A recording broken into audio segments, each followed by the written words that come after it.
Olá, estamos começando mais um videocast Saúde e Consciência. Segundo o Instituto Nacional de Câncer, são esperados mais 700 mil casos da doença em 2025. Eu sou Alexandre Tempone e para conversar sobre oncologia e especialidade médica voltada ao câncer, convidamos Paulo Diniz, professor da Faculdade de Medicina da Clínica Médica. Seja bem-vindo, professor. Obrigado, prazer estar aqui com vocês. Primeiramente, professor, para começar, o que é o câncer? Então, o câncer é uma doença que afeta o DNA da nossa célula e que resulta numa proliferação anormal das células do nosso corpo. Então, as células adquirem capacidade de crescer, de proliferar, de invadir outros órgãos e da metástase, que é quando ela sai de um sítio primário e vai para outro local do corpo. Perfeito. Professor, e como o fator genético influencia no risco de adquirir a doença? Então, nós temos, quando a gente nasce, nossa programação genética. E ao longo da nossa vida, alguns genes vão sofrendo mutações, então a gente pode nascer um pouquinho com uma predisposição maior a alguns tipos de mutações que vão levar, então, à ativação desse crescimento desordenado das células. Então, o câncer é eminentemente uma doença genética, que a gente fala. Certo, mas como fatores externos como alimentação, vícios como tabagismo e alcoolismo influenciam nesse risco? Então, a nossa programação genética, a gente nasce com ela, mas ao longo da vida a gente vai adquirindo alterações, mutações que vão modificando e vão tornando essa tendência a ter o câncer de forma mais expressiva. E com isso favorece esse crescimento milenar em algum momento. Perfeito. O tabagismo e o alcoolismo, então, eles são prejudiciais e são fatores determinantes para o desenvolvimento do câncer também. Exatamente. Fatores de risco, né? O tabagismo, o etilismo, obesidade, sedentarismo, todos são alterações que resultam em uma mudança dessa nossa programação genética. São alterações que vão resultar em lesões, em danos no nosso DNA. E o tabagismo é um fator de extremamente importante, porque ele é a principal causa evitável de morte no Brasil e no mundo. Então, de 8 milhões de mortes poderiam ser evitadas por ano se a gente não tivesse o tabagismo. Houve um aumento no número de casos de câncer no mundo e no Brasil nesses últimos anos? E já estamos vivendo um momento que as projeções são, magnitude de números são muito altas. Então, temos projeções assim, que vão aumentar em até 70% em alguns países a estimativa de câncer de 2010 para 2030, 2040. Em países desenvolvidos, esse impacto é um pouco menor. Talvez a aceleração dessa incidência seja um pouco menor agora, mas em países desenvolvidos como o Brasil, estima-se que ainda vai haver um crescimento bem mais acelerado. Quais são os tipos de câncer mais prevalentes e por quê? Então, depende muito da população, né, da heterogeneidade da população, da área geográfica que a gente estuda, porque são fatores de risco que vão modificando ao longo do tempo. Por exemplo, no Oriente, nós temos uma grande incidência de câncer gástrico por alteração genética daquela população. Nós temos muita incidência muito grande de vírus hepatite B na Ásia, coisa que está um pouco mais controlada aqui no Brasil. Então, vai mudando um pouquinho a incidência de câncer, o tipo de câncer. No Brasil, nós temos um grande desafio, que é o câncer de colo de útero em mulheres. A região norte é a principal incidência e mortalidade de câncer em mulheres. No Brasil, como um todo, chega a ser a terceira causa.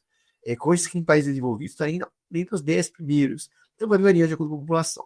Aqui no Brasil, nós temos em homens as principais incidências de câncer: próstata, coloretal e pulmão. E nas mulheres, mama, coloretal e colo de útero. O câncer de pulmão fica em quarto lugar nas mulheres. Certo. E aumentar os casos em pessoas mais jovens que antes não eram considerados grupos de risco? Esse tema nós temos discutido muito ultimamente, nós temos visto isso, chegando cada vez mais nos consultórios, pacientes mais jovens, com câncer que, por exemplo, pacientes com 30, 35 anos, com alguns tumores, por exemplo, coloretal, que chegariam todos 50 anos para cima, sabe? E tem sido uma transformação na nossa sociedade, talvez a nossos hábitos alimentares, né? O consumo excessivo de alimentos ultraprocessados, um baixo consumo de fibras, o sedentarismo, pouca prática de atividade física. Então, nós estamos mudando, trazendo esses testes de câncer para uma população mais jovem. Isso está sendo um grande problema, debatido em vários países do mundo. Está sendo uma coisa que nós vamos viver essa transformação atualmente. Certo. E nesses casos, como fica a questão do rastreamento? Os parâmetros de rastreamento estão mudando, então, né, professor? Na verdade, sim. Em breve, eu acredito que vai ter mudanças, mas grandes mudanças ainda não temos, porque nós estamos vivendo essa transformação agora. Então, por exemplo, a população brasileira, rastreamento de câncer coloretal, por exemplo, que antes era 50 anos, nós estamos fazendo a partir de 45. Mas é mais importante, se o paciente tem uma história familiar positiva, nós temos que começar um pouco mais precoce, sim. Mas, em geral, a gente não mudou tanto ainda essa recomendação, porque a gente está vindo, esperando nesses dados para ter uma maturidade maior aí dessas recomendações. Perfeito. E campanhas de diagnóstico como Outubro Rosa e Novembro Azul, elas têm dado resultado na questão do diagnóstico cada vez mais precoce da doença? São muito importantes, porque é um momento, né, uma janela de oportunidades para o cuidado da saúde como um todo, tanto em homens quanto mulheres, né? Então a gente vê muitos pacientes chegando nos nossos consultórios depois de ter buscado informação, de ter obtido informação em campanhas, buscado rastreamento, preocupado um pouco mais em valorizar os sintomas, que muitas vezes são sintomas às vezes inespecíficos, mas que levou então ao sinal de alerta e procurar o atendimento médico. Falando um pouco agora sobre tratamento, quais são os tratamentos mais comuns para a doença e se houve algum avanço em relação ao que era há um tempo atrás para hoje em dia?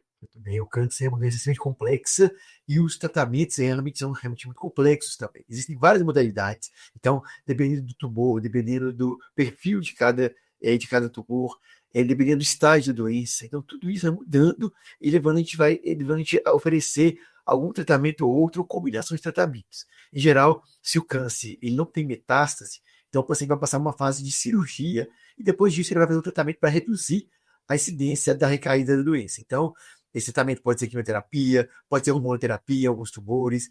Nós temos hoje as drogas-alvo, né, as drogas inteligentes, que agem naquele ponto específico em que está ocorrendo dano do DNA, o dano celular, né, que levou ao câncer. E nós temos também a era dos anticorpos monoclonais, que são substâncias que vão atuar desde a superfície da célula, mudando um pouquinho essa programação de proliferação celular. Mas aí, desde 2014 para cá, foi até o ganhador do Prêmio Nobel, foi o de da imunoterapia. Nós temos imunoterapia aprovada para mais de 19 tipos de câncer.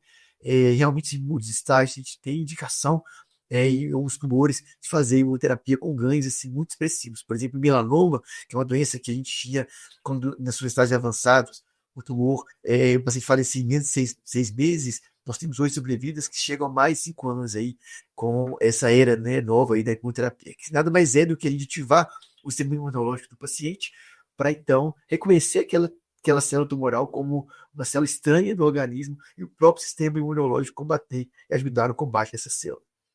Interessante demais. Esses avanços também estão disponíveis pelo SUS, professor, somente na rede privada. Muitos avanços são ainda muito recentes, né? A oncologia caminha a passos muito acelerados, então às vezes não consegue chegar tão rápido assim, né, nos serviços públicos.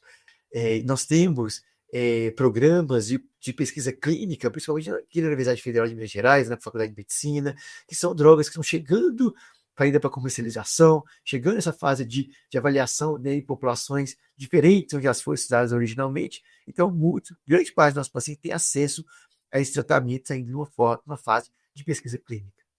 Certo. Falar sobre cura em relação ao câncer é sempre um assunto complicado.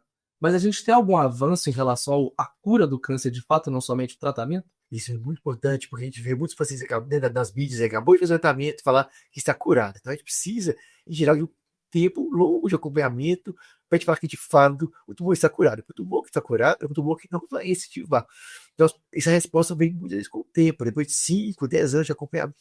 E de fato nós estamos conseguindo aumentar muito as chances de cura para muitos tumores, principalmente aqueles que são diagnosticados em estágios mais iniciais. Então a gente vai pegar, comparar, né, diferentes décadas, em 1970, 80, até agora nos anos 2000, a gente está vendo um aumento expressivo na sobrevida global dos pacientes em 5 anos, e isso traduz em cura mesmo desses pacientes. Falando um pouco sobre o que você falou nessa última fala sua, eu já ouvi dizer que o paciente só pode se dar como curado 5 anos depois realmente do diagnóstico da cura. Isso é verdade ou... Na verdade, após o diagnóstico inicial, né, o paciente faz o tratamento inicial, esses primeiros anos são os anos decisivos, muitas vezes são os anos que mais vão acontecer recaídas da doença. Então, os primeiros 2, 3 anos isso acontece de uma forma maior e depois vai reduzindo esse risco. É claro que o paciente nunca fica totalmente isento de riscos. Então, o risco é maior nos primeiros anos, vai reduzindo ao longo dos próximos anos, 5, 10 anos. Então, muita gente fala que 5 anos é o marco aí, né, de considerar o paciente curado, porque depois disso o tumor reduz bastante a sua incidência de recaída. Mas mesmo assim, ainda nós mantemos o paciente sob vigilância, porque recaídas tardias podem acontecer e ser um pouquinho fora do planejado. Professor, muitos familiares e as pessoas recebem o diagnóstico de câncer como uma sentença de morte. E a gente sabe muito bem que não é assim. Gostaria que você passasse um recado para essas pessoas que estão passando por isso, sem esperança, e como prosseguir, e como levar a vida.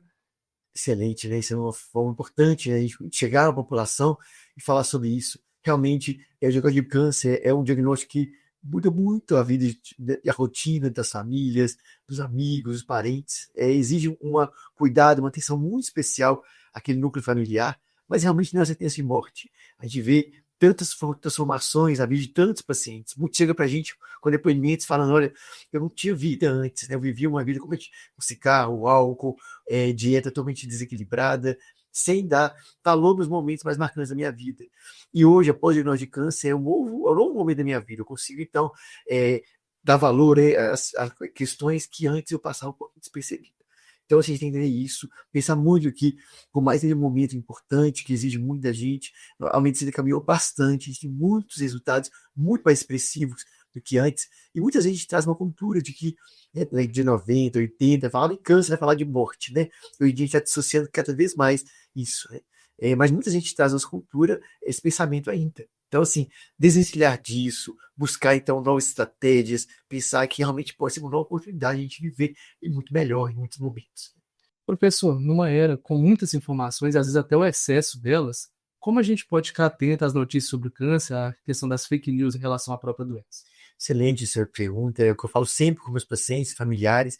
Quando a gente tem, né, o câncer já vivendo nesse momento tão desafiador, a gente buscar muitas respostas, né, em lacunas de conhecimento que a gente tem. Então, realmente, a gente tem muitas lacunas, precisamos de preenchê-la, mas não com inverdades, não com notícias falsas, não com informações que não têm evidência científica. Então, tudo que a gente transformou, melhorou a medicina e na oncologia como um todo, foi por meio da medicina baseada em evidências. Então, toda vez que a gente tem uma informação, elas têm sido estudadas, comprovadas cientificamente, isso nós temos que buscar. Muitas vezes, né, quando a gente joga na internet, informações fáceis demais, informações fantasiosas demais, né, tratamentos milagrosos e muito mais fáceis, isso realmente é um pouquinho contrário, né, toda a complexidade da doença, todos os anos que a gente vai lutando e buscando conhecimento, então realmente não é tão simples e as respostas não são tão imediatas.